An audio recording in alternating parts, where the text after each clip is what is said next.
Thank you very much, and good morning, everyone. Stu, thank you for those very kind words, but also thank you for so many decades of extraordinary service to this country and to its ideals. This is something of a sacred place for me. Every time I walk through these doors, it has the same impact. And so I'm grateful to Sarah and her leadership, this institution, Naomi, who walked us through the extraordinary exhibit on the story, the plight of the Rohingya that we'll be talking about today. I urge everyone, come, see this, experience this.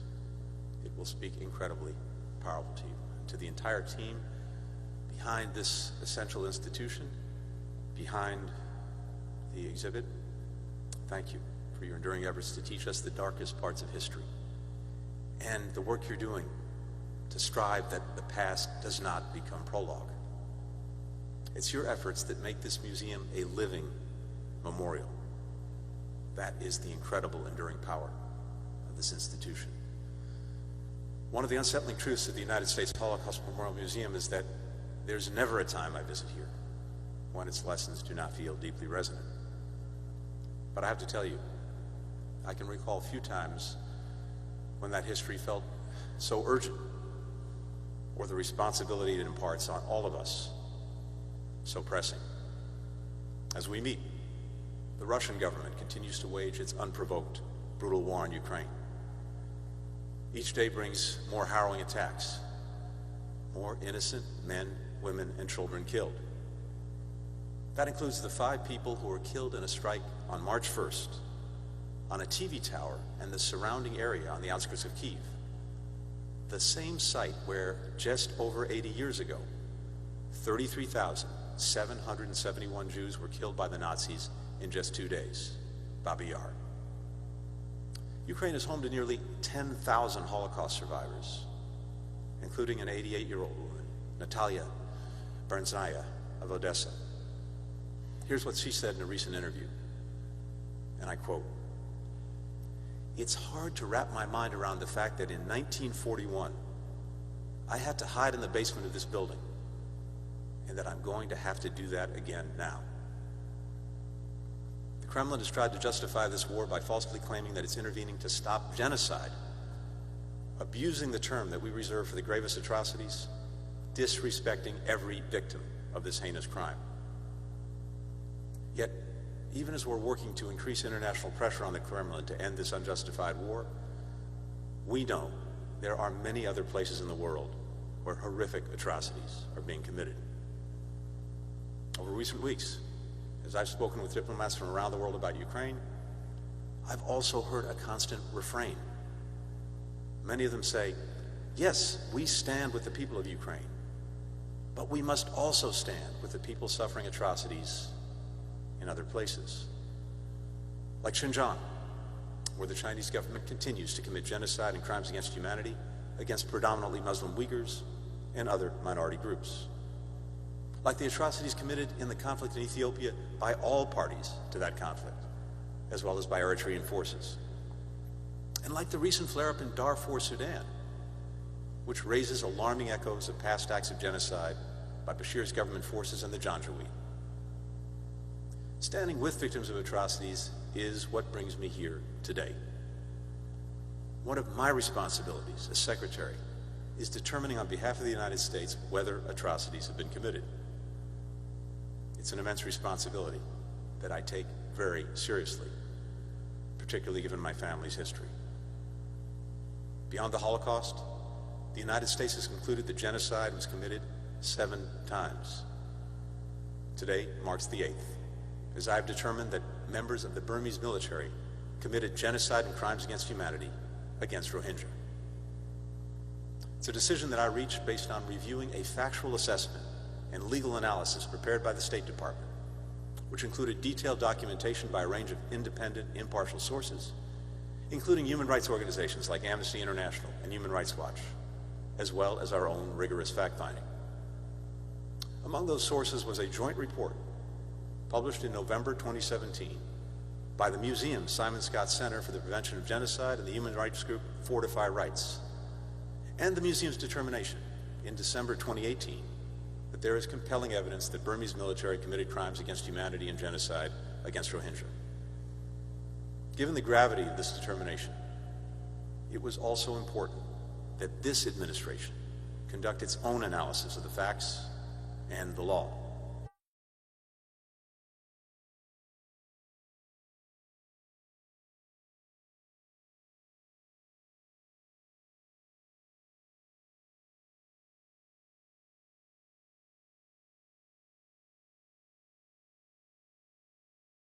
In both instances, the military used similar tactics targeting Rohingya: the razing of villages, killing, rape, torture, and other horrific abuses. The military's attacks in 2016 forced nearly 100,000 Rohingya to flee to Bangladesh. In 2017, attacks killed more than 9,000 Rohingya and forced more than 740,000 to seek refuge in Bangladesh. Let me take a moment to share some findings of this report, because they are a key part of how I arrived at my own determination. The report was based on a survey of more than 1,000 Rohingya refugees living in Bangladesh, all of whom were displaced by the violence in 2016 or 2017. 3/4 of those interviewed said that they personally witnessed members of the military kill someone. More than half witnessed acts of sexual violence. 1 in 5 witnessed a mass casualty event, that is, the killing or injuring of more than 100 people in a single incident. These percentages matter. They demonstrate that these abuses were not isolated cases. The attack against Rohingya was widespread and systematic, which is crucial for reaching a determination of crimes against humanity. The evidence also points to a clear intent behind these mass atrocities: the intent to destroy Rohingya in whole or in part. That intent has been corroborated by the accounts of soldiers who took part in the operation and later defected, such as one who said he was told by his commanding officer to, and I quote, "shoot at every sight of a person," end quote, burn villages, rape and kill women. Orders that he and his unit carried out. Intent is evident in the racial slurs shouted by members of the Burmese military as they attacked Rohingya: the widespread attack on mosques, the desecration of Qurans. Intent is evident in the soldiers who bragged about their plans on social media, such as a lieutenant in the 33rd Light Infantry Division who, as he was deployed to Rakhine State in August 2017, wrote on his Facebook page, and I quote, "If they're Bengali, they'll be killed." His unit is among those reported to have committed atrocities. Intent is evident in public comments by Min Aung Hlaing, the commander-in-chief of the Burmese military, who was overseeing the operation. On September 1st, 2017, as soldiers were razing villages, killing, torturing, raping men, women, and children, he said this, and I quote, "The Bengali problem was a long-standing one that has become an unfinished job. The government in office is taking great care in solving it," end quote. This is the same man who, in 2021, would lead the military coup to overthrow Burma's democratically elected government and who currently heads its repressive regime. Intent is evident in the preparatory steps that soldiers took in the days leading up to the atrocities.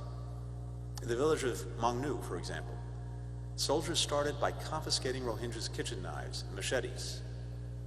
Then they imposed a curfew.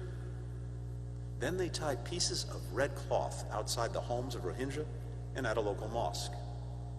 And then, only then, did the killing start. Intent is evident in the military's efforts to prevent Rohingya from escaping, like soldiers blocking exits to villages before they began their attacks, sinking boats full of men, women, and children as they tried to flee to Bangladesh. This demonstrates the military's intent went beyond ethnic cleansing to the actual destruction of Rohingya. Percentages numbers, patterns, intent. These are critically important to reach the determination of genocide. But at the same time, we must remember that behind each of these numbers are countless individual acts of cruelty and inhumanity. Nehra, a mother of 4, begged soldiers not to rape her in front of her children, but she said, "They did what they wanted to my body."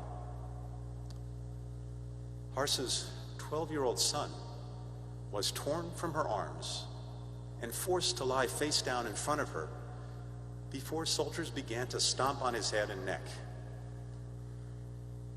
It's painful to even read these accounts. And I ask each and every one of you listening, put yourself in their place. Imagine this was your own child. Imagine. These stories force us to reckon with the immeasurable pain wrought by every heinous abuse. That pain ripples outward, from the individual victims and survivors, to loved ones, to friends, to entire communities. That's something I saw with my own stepfather, Samuel Pizarro, who carried with him the loss of his mother, his father, his little sister, and the horrors he'd experienced in the Holocaust for the rest of his life. We also must remember these individuals as more than victims, but rather as whole human beings, as mothers, as fathers, as sons, daughters. People like Jamila and her 15-year-old son, Jahingar, whose story is part of the exhibit that I saw just a little while ago. Jahingar was one of dozens of Rohingya executed by soldiers in August 2017. He was a boy with bright, inquisitive eyes, a dedicated student who always had a book in his hand. When soldiers arrived at his village, he hid his books, fearing soldiers would steal them.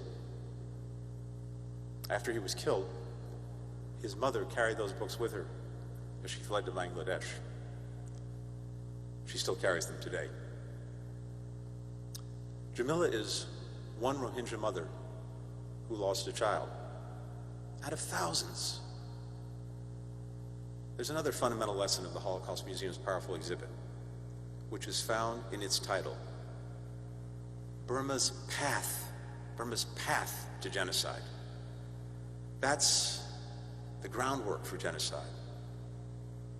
The fact that it's laid far in advance, over years, even decades, through a steady process of dehumanization and demonization.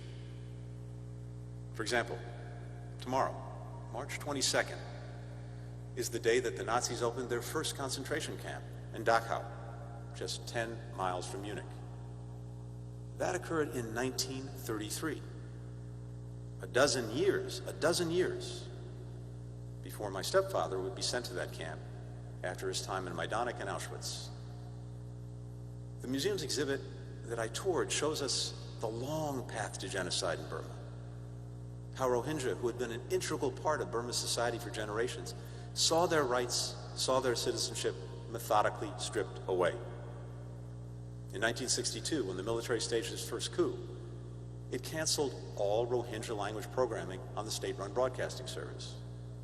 In 1978, when the military used a nationwide campaign to register so-called foreigners as a pretext to terrorize Rohingya, forcing more than 200,000 to flee to Bangladesh.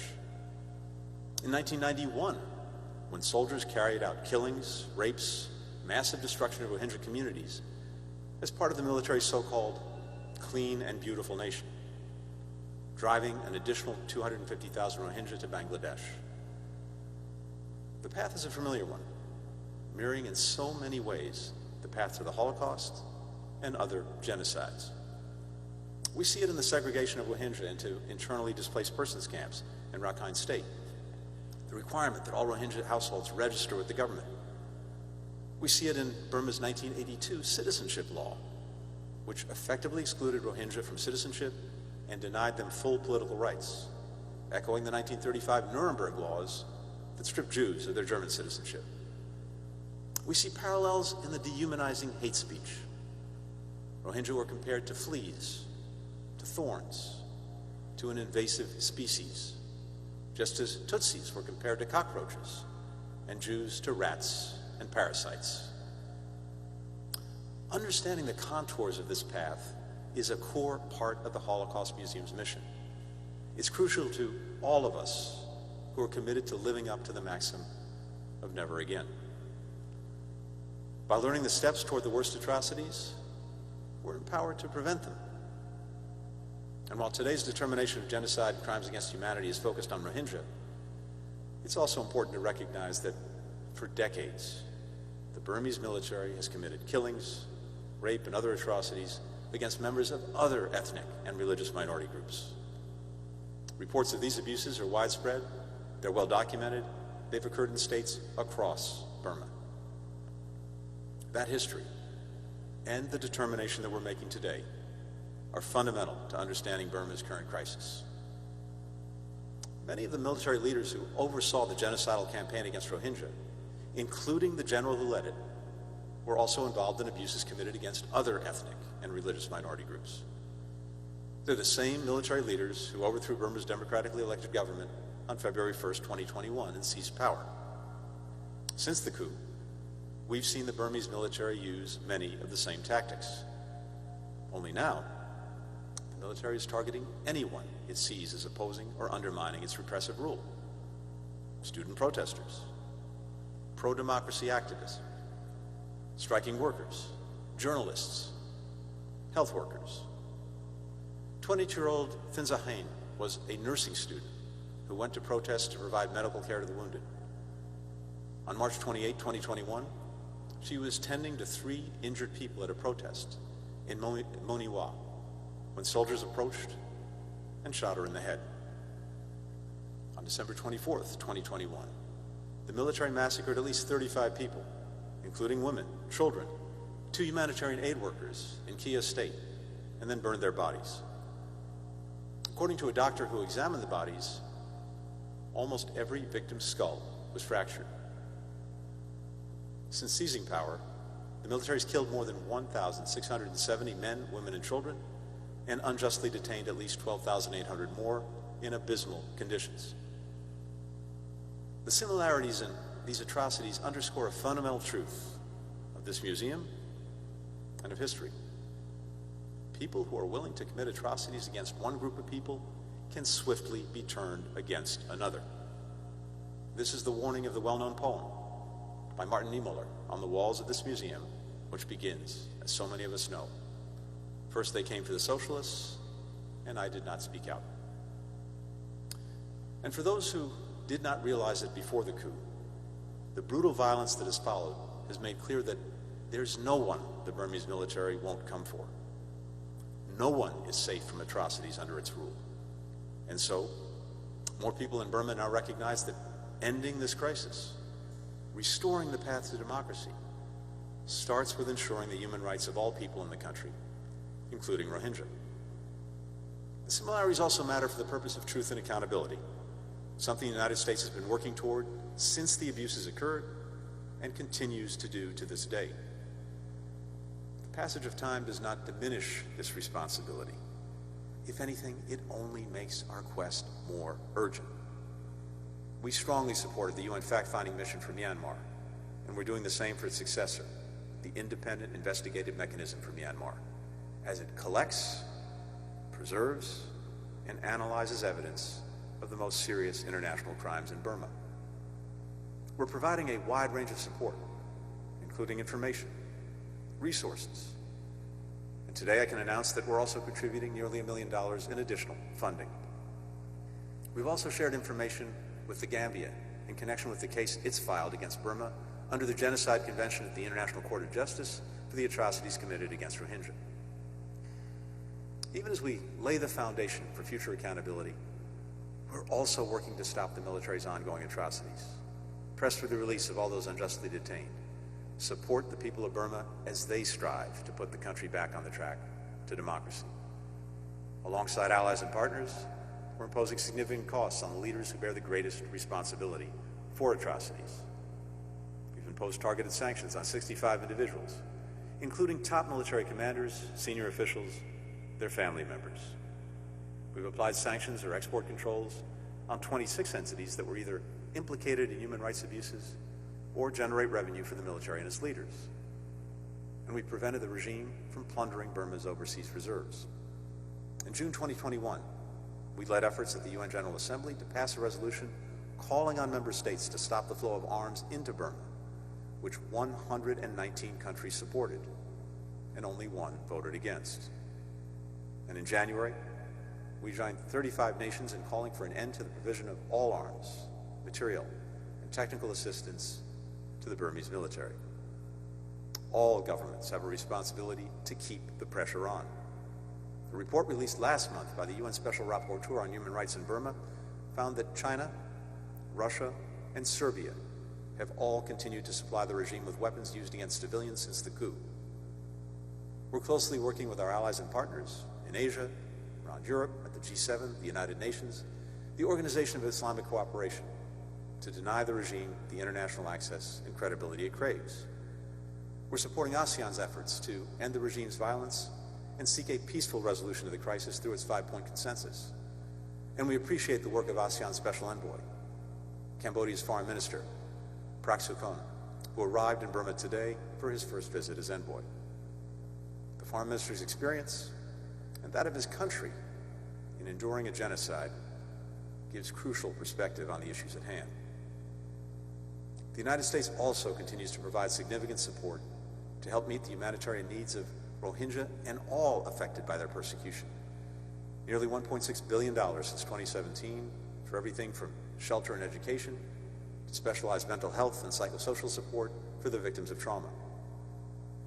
I want to recognize the exceptional generosity of Bangladesh in hosting over 900,000 Rohingya refugees, including its recent efforts to vaccinate hundreds of thousands of Rohingya as part of its national COVID-19 vaccination campaign. I've spoken today about the path to genocide, but let me close by saying something about the path out of genocide. Today's determination is one step on that path, as it tells Rohingya, and victims in particular, that the United States government recognizes the gravity of the atrocities committed against them. And it reaffirms Rohingyas' human rights and dignity, something the Burmese military has tried to destroy.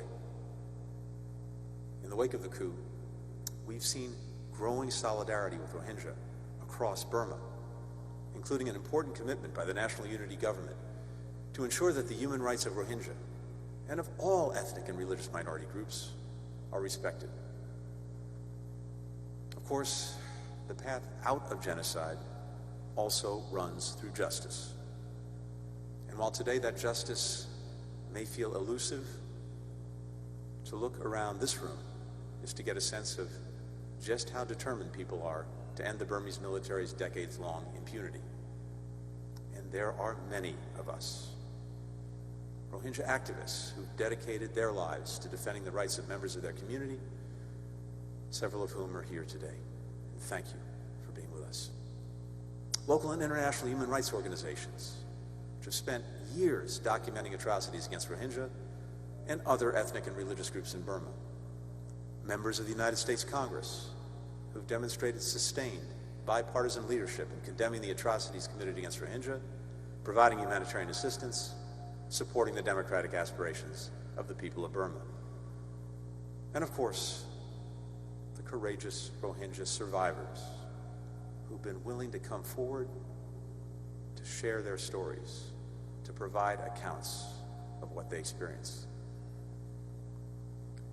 The case files are growing. The independent investigative mechanism for Myanmar alone has collected more than 1.5 million items of evidence and information, including witness testimonies, documents, messages, photos, videos, geospatial imagery, social media pages. Efforts are moving forward not only at the International Court of Justice, but also through the International Criminal Court and through the domestic courts of Argentina in a case brought under universal jurisdiction. The day will come when those responsible for these appalling acts will have to answer for them. Ultimately, the path out of genocide also leads home. Last week, the UN High Commissioner for Refugees released a report based on interviews with thousands of Rohingya refugees across the region. It found that despite all they've endured, despite decades of being told they do not belong, 2 out of 3 Rohingya refugees still want to return home to Burma one day, as long as they can do it safely, with dignity, with human rights, which is not possible now. And so, with today's determination, the United States reaffirms its broader commitment to accompanying Rohingya on this path out of genocide, toward truth, toward accountability, toward a home that will welcome them as equal members, that will respect their human rights and dignity alongside that of all people in Burma. Thank you very much.